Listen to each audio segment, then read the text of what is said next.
15.5 বছর দেশ শাসন করার পর শেখ হাসিনাকে বিদায় নিতে হলো একনায়ক হিসেবে। ছাত্র ও গণ আন্দোলনের মুখে তার শাসনের পতনের পেছনে একগুঁয়েমি, অহংকার ও অতি আত্মবিশ্বাসকে অন্যতম কারণ হিসেবে দেখা হচ্ছে।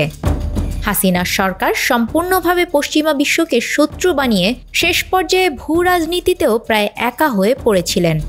অবশেষে গণ আন্দোলনের মুখে শেখ হাসিনাকে দেশ ছাড়তে হয়। সোমবার কয়েক ঘন্টার মধ্যেই তার পদত্যাগ ও দেশ ছাড়ার ঘটনা ঘটে।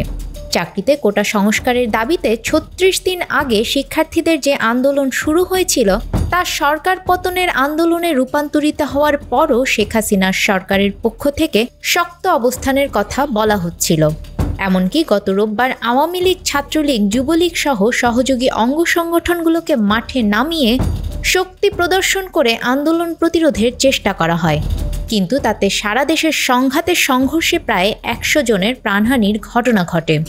শিক্ষার্থীরা যখন শান্তিপূর্ণ আন্দোলন করছিলেন সেই পর্যায়ে গত 14 জুলাই শেখ হাসিনা সংবাদ সম্মেলনে শিক্ষার্থীদের যৌক্তিক দাবি নিয়ে তুচ্ছ-তাচ্ছিল্য করেছিলেন। শিক্ষার্থীদের উদ্দেশ্যে তিনি রাজাকার শব্দ ব্যবহার করেন। এরপর শিক্ষার্থীরা ফুঁসে ওঠে।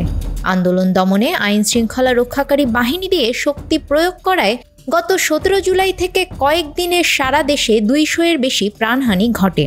সেনাবাহিনী নামিয়ে কারফিউ দিয়ে পরিস্থিতি নিয়ন্ত্রণের চেষ্টা হলেও শিক্ষার্থীরা সরকার পতনের এক দফার আন্দোলনে নামেন। বিপুল সংখ্যক প্রাণহানির ঘটনায় শেষ পর্যন্ত কোনো কিছুতেই রক্ষা হলো না।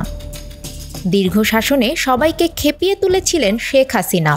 তার সরকারের বিভিন্ন পর্যায়ে দুর্নীতি, অর্থ পাচার ও অর্থনীতির মন্দা পরিস্থিতিতে মানুষের মধ্যে ক্ষোভ তৈরি হয়েছিল।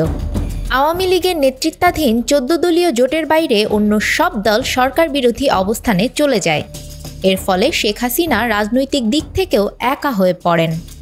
অন্যদিকে ভূ রাজনীতিতে শেখ হাসিনার সরকার ভারতের উপর নির্ভরশীল হয়ে পরপর 3টি বিতর্কিত নির্বাচন করেও টিকে থাকে।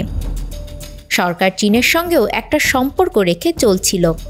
গত জুলাই মাসের 7 তারিখ থেকে 2 দিন চীন সফর করেছিলেন হাসিনা, কিন্তু যুক্তরাষ্ট্রের সঙ্গে সম্পর্কের টানাপোড়েন চলছিল অনেক দিন ধরে।